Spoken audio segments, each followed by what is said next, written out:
make some sawdust. Okay, so here's what we're going to do. We're going to be making easels like this. This is from one of the local arts and crafts stores. I think it costs something like $5, so it's super cheap.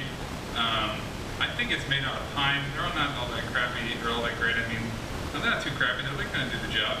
But you just kind of get the general principle of kind of an A-frame with the support in the back. And I thought maybe I could do this for cheaper than the $5 that they want for these. So we're going to see what we can do. So here's what we're going to try to do.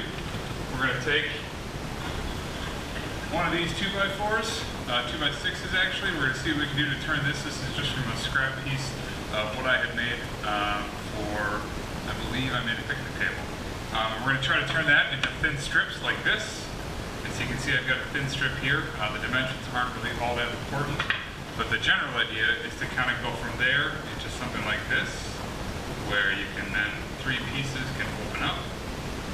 And then the nice part is we can actually put a little taper at the end, so that when these open up, we get our apron. So nothing too crazy, nothing too complicated. I'll show you how we do it. Then the last part that I just haven't done yet is we'll, put something in the front here to rest your pieces on and that sort of thing. So pretty straightforward, pretty fun. Yeah, we'll show you how to do it. So step 1 is going to be we're going to take our 2x6, and this is one that I've already kind of cut to width. And you can see kind of from the edges there a little bit that I've already taken the square out, or the rounding over out. And then it's a little bit short. I had to cut a little bit of an end off there. This is already kind of cut at the angle. So I cut this to length, 24 inches. Doesn't necessarily matter for whatever you need. And now the next thing that we're going to do is actually rip it to width. And so if you remember, we want to get these long strips that go this way. So we're going to rip that. I do most of my ripping on a bandsaw just because I feel safer on it. You can do it with a regular handsaw. You can do it with a table saw if that's what you have. Use whatever you have, but really again, goal is to get these long, thin strips out of here. So I'm going to do mine on a bandsaw.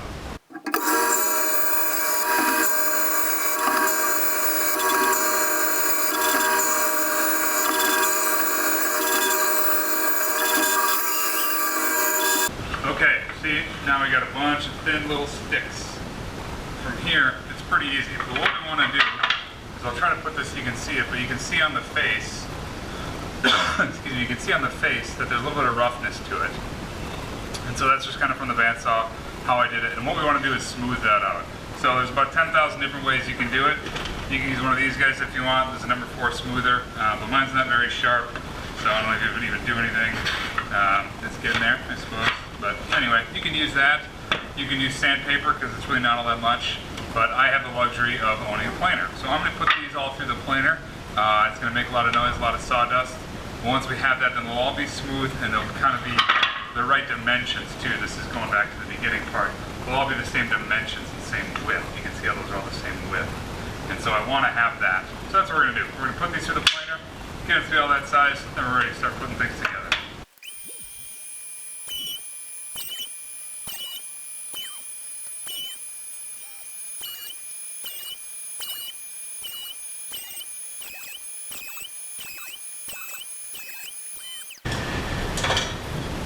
Finished! So we made everything, but now one thing we want to note is this. You see how the middle one is a little bit shorter? So that one's an inch shorter. And what that does is once you've got it laid out, you can actually kind of see it's a little bit hard, but that this is at a little bit more of an angle. If they're all the same height, this would be really far forward like that. So it'd be kind of hard to hold a painting. So what we want to do is just drop that back a little bit. And you can do that by either making it, really long, but I figured if we wanted to keep it about there, we wanted to bring that back. So we're going to cut everything 1 inch shorter for the middle pieces to 23 inches. Pretty easy, pretty straightforward. Tons of different tools you can use to do this. I'm going to use our binder saw.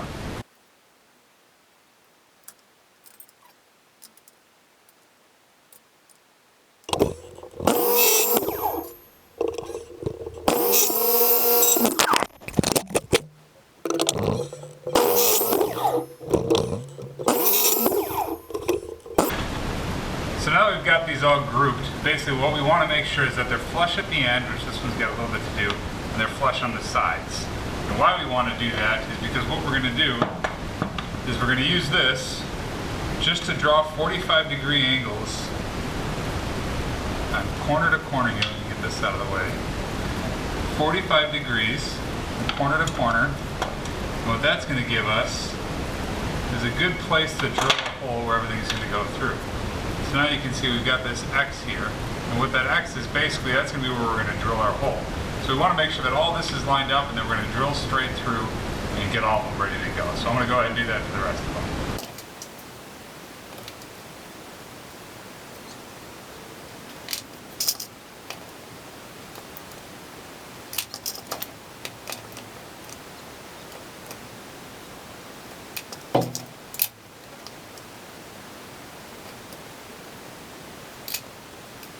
Once you have all your X's, all you gotta do is drill your holes.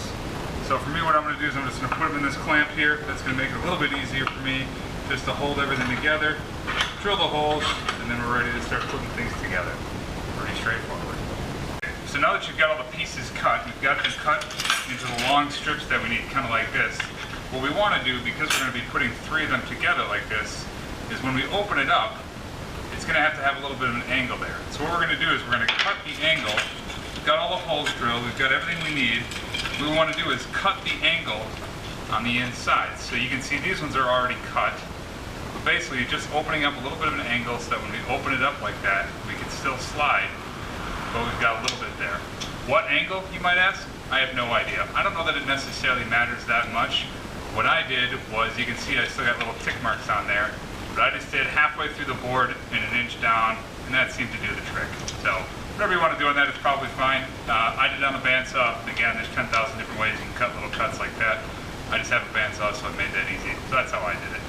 So we got everything cut, and really what we want to do is actually start doing assembly. And so the easiest part to do for the assembly is we just put a bolt through the middle there. So I cut all those. Remember, we kind of clamped all this together. We drilled the hole through, and then I just had a bolt here. This one I think is 2.5 inches long.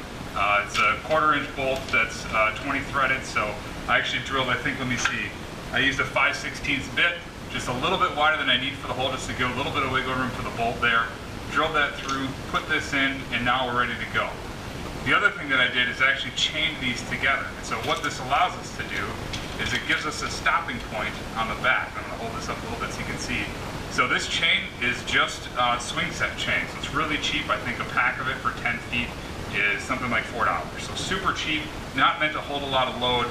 But now you can see we actually get our triangle here through the chain with the angles at the top and the bolt holding it together, and everything stays up. So pretty straightforward, pretty simple. A couple other things that we want to talk about with the assembly. I just used these little, these are just little eyelet hole things. Just kind of drill the pilot hole, screwed those in, super simple, and we put it in. And now this is kind of where the finesse comes in, where you can kind of see in the video a little bit that the angle of the easel is, one thing. So the 2 sides I cut mine to 24 inches. The back I actually cut to 22 inches. So I just cut a little bit shorter just to give a little bit of an angle so that the painting or whatever you have kind of sets up right. Nice and easy, nice and straightforward. That's how I did that. Okay, so last but not least, after we've got everything put together, we've got the chains, we've got the triangle, we need to put something for the painting to sit on. So we need a little ledge. So what I did is I bought some 2-inch 8/32 bolts and nuts, and but they're not really long enough. You can see the nuts aren't going through the back here. Doesn't necessarily matter, but that ledge is what everything's going to sit on. So in order to do it, I just took a drill bit. I used 11/64. Doesn't necessarily matter. Just something where I can put the screw through, put a bolt in, and I might actually get some longer ones because these are just to bolt it on. Just got to make sure it's secure. And then everything's on there. Your painting sits on that, and everybody's happy, and everything's kind of ready to go. So once we're done, that hangs right on that, and we've got the full easel.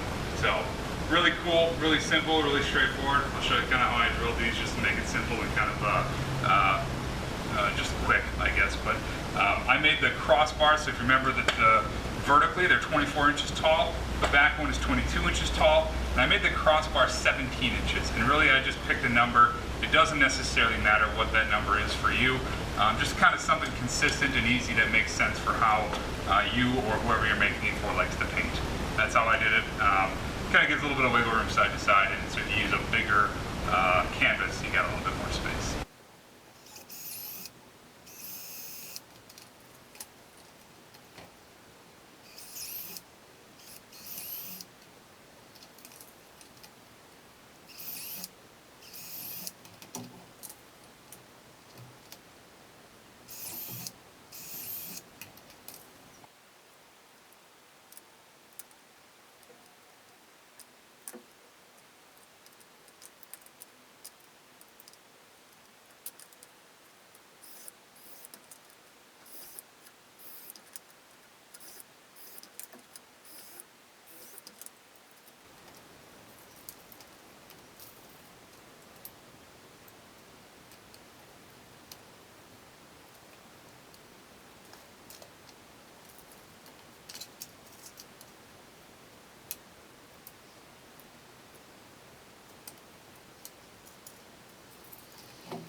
about it. That's all she's saying. Pretty easy, pretty cool. You put these on here. Let's get a little bump there. Put these on there. You got everything all ready to rock and roll. You got yourself a nice little easel. All there is to it. Thanks for watching.